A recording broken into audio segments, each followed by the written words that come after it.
사회 운동이나 혁신은 크리티컬 커넥션에서 나온다. 저는 두 가지 그 키워드가 같이 움직여야 된다고 생각을 하는데요. 그것은 탈물질화와 탈식민화입니다. 노예 이동의 루트와 왜 텔레그라프의 루트가 아직도 흡사한가? 식민시대는 과거나 지금이나 그냥 개인의 욕심 때문에 이루어지고 있다는 얘기를 하고 싶은 것인데요. 한 분의 아버지, 한 분의 아이, 아주 작은 액티비즘이잖아요. 근데 저는 그게 다가 아닌가? 소수의 사람들이 연결되는 것들을 생각하면은 저는 좀 손에 잡히는 활동을 할 수 있지 않을까.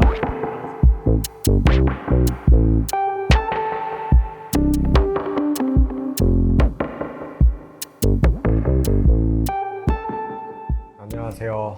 소개를 받은 최태현이고요. 이 작지만 중요한 연결점들이라는 제목으로 가지고 있고요.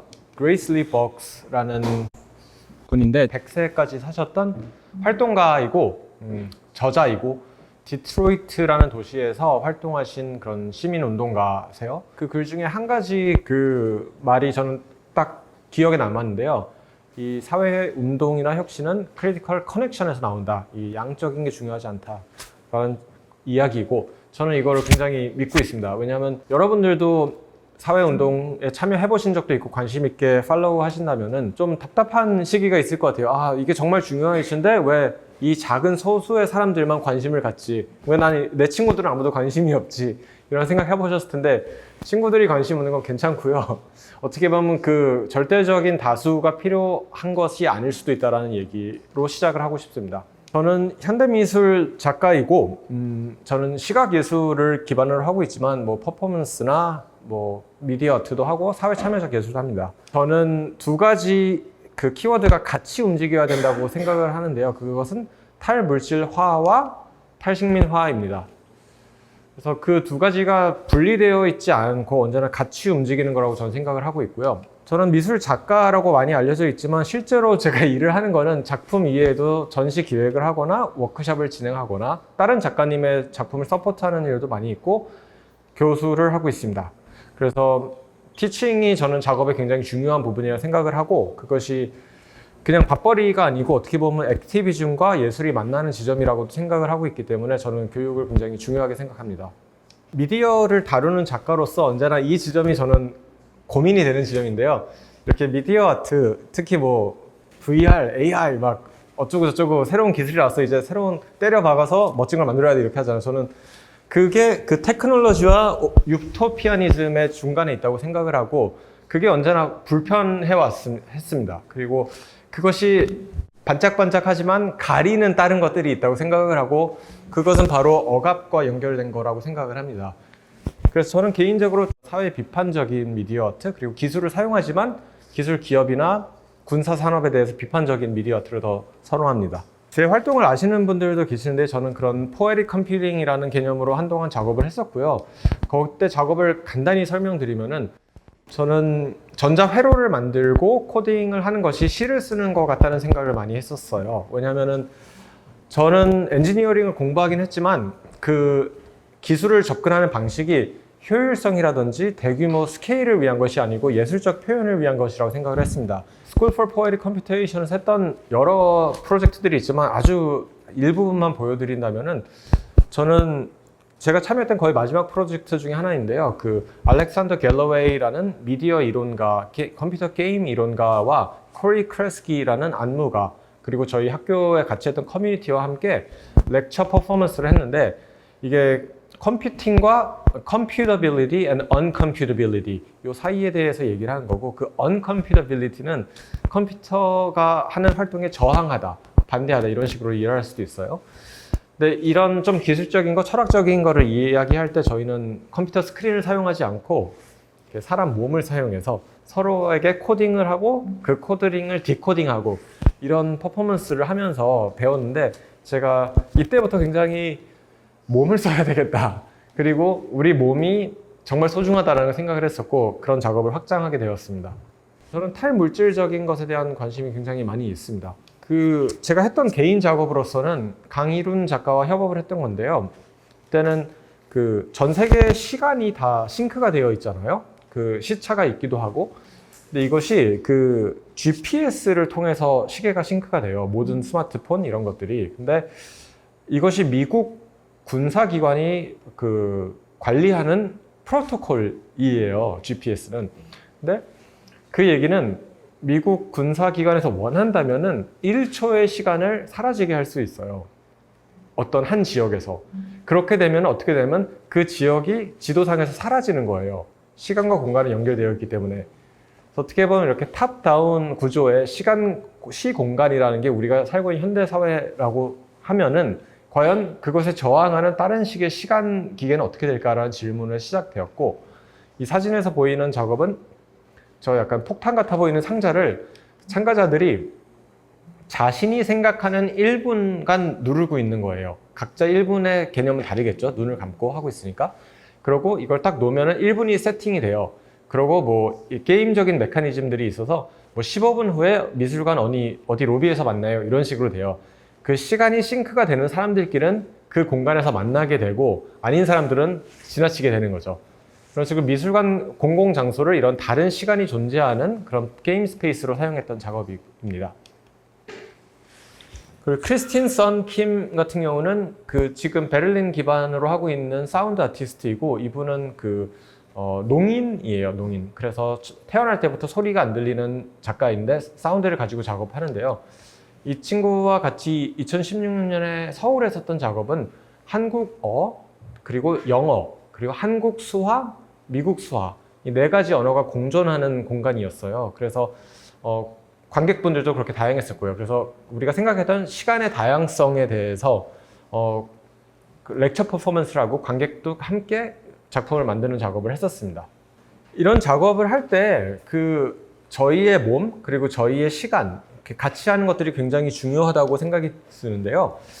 이 작품을 이후에 영상과 오브젝트로 보여준 적도 있어요. 전시를 하고. 근데 저는 굉장히 아쉬웠어요. 언제나 이 현장에서의 에너지라든지 그 참여가 없이 어떻게 보면은 죽은 작업같이 아니면 완벽하게 포장이 되어 있는 어떤 한순간이라는 생각이 들었었고, 그래서 과연 우리가 그런 사회 참여라든지 퍼포먼스적인 거를 어떤 식으로 남길 수 있을까? 어떻게 해야지 이것이 제가 없어도 크리스틴이 못 와도 가능할까라는 고민을 갖게 되었습니다. 그리고 같은 시기에 그런 접근성이나 포용성과 서스테이너빌리티에 대한 생각을 굉장히 많이 하게 되었고요. 홍콩에 있는 한 기관에서 굉장히 큰 전시를 기획하게 됐어요. 제가 아티스틱 디렉터로 참여를 한 건데 제가 홍콩에 못 갔어요. 그때 그 코로나 봉쇄 때문에. 그래서 관객 참여가 굉장히 중요한 전시를 하는데 작가가 못 가고, 그랬을 때 어떻게 해야 되나 고민을 하게 되었었고, 이때 작품 하나만 설명을 드리면 이 라라 다벤도르프라고 콜로라도 기반인 분인데, 이분은 그 스마트 텍스타일을 가지고 작업하시는 분이에요.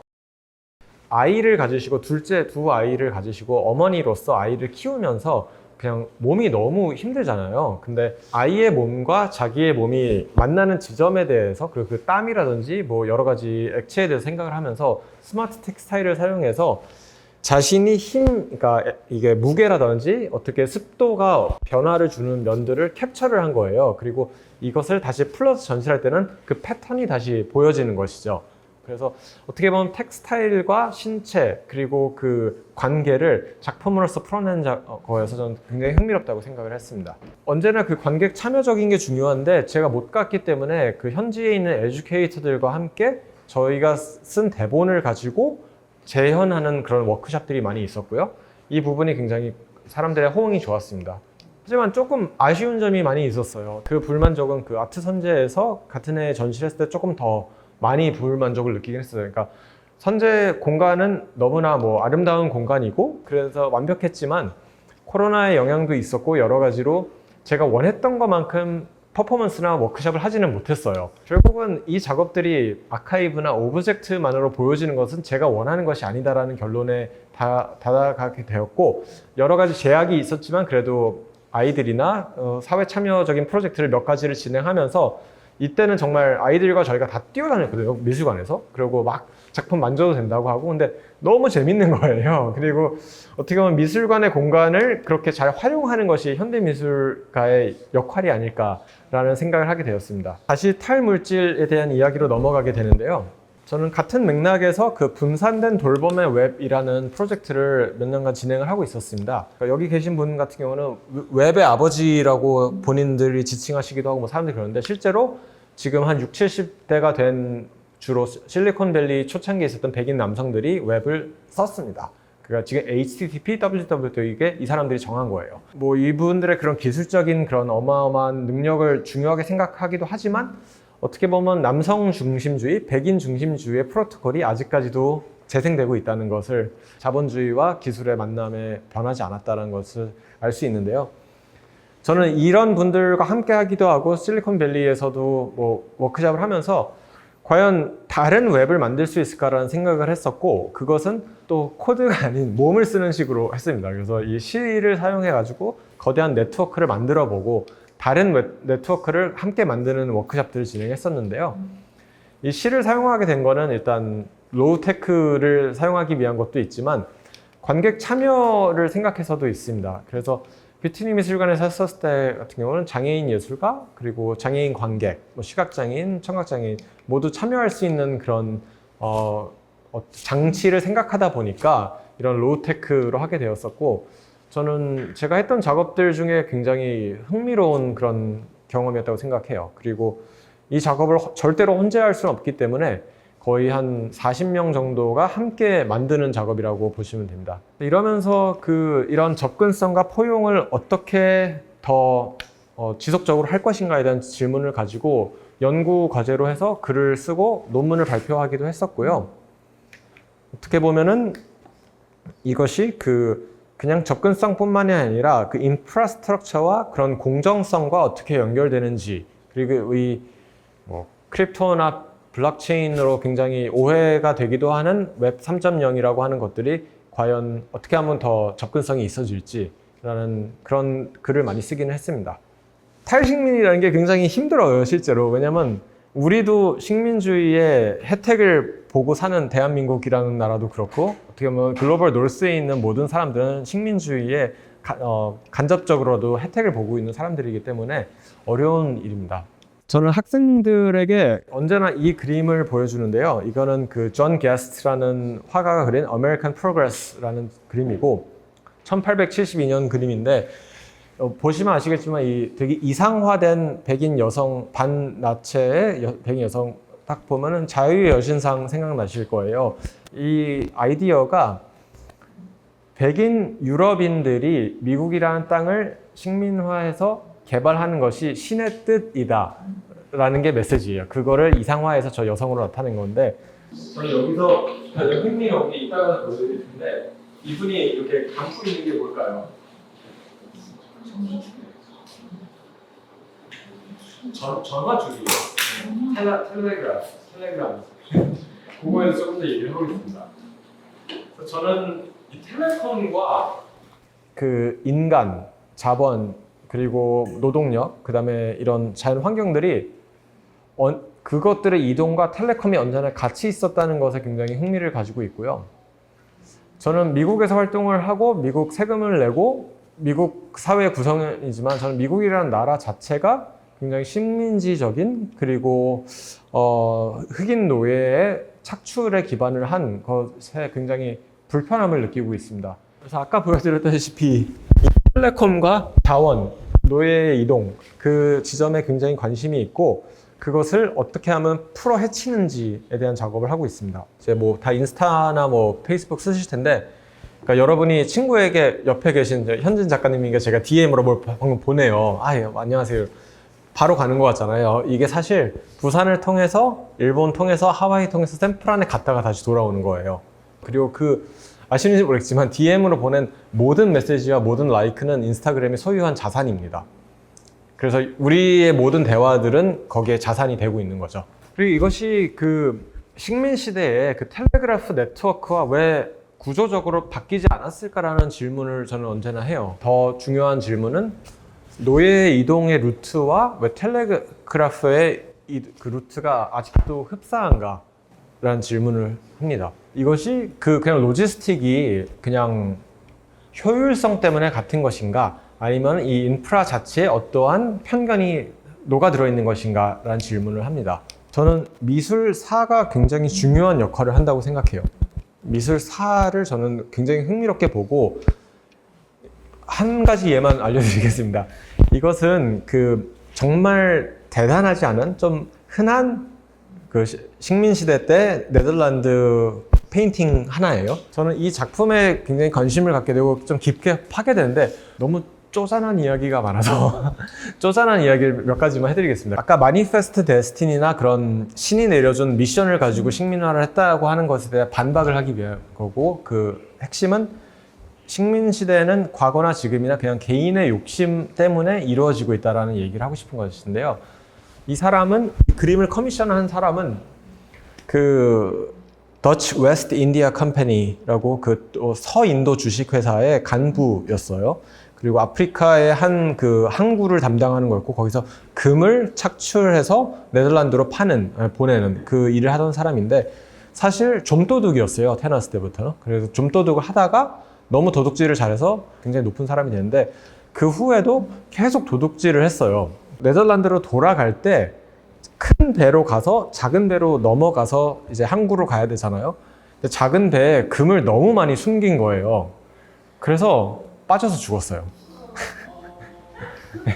그래서 그 욕망과 그 허무함, 부질없음에 대해서 얘기를 하고 싶고, 뭐 여기 여러 가지 알레고리가 있지만 그 중에 하나는 또 이 지도라는 기술, 글로벌한 기술과 이 그림은 이 그림은 자신의 네덜란드 부인에게 보낸 그림인데, 금과 함께 보냈어요.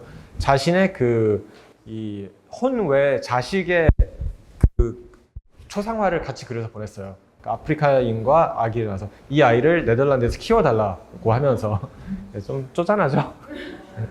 그래서 이 미술사가 현재와 어떻게 연결되나로 한번 틀어보겠습니다. 그래서 저는 컴퓨터라는 것이 그냥 돌이라고 생각해요.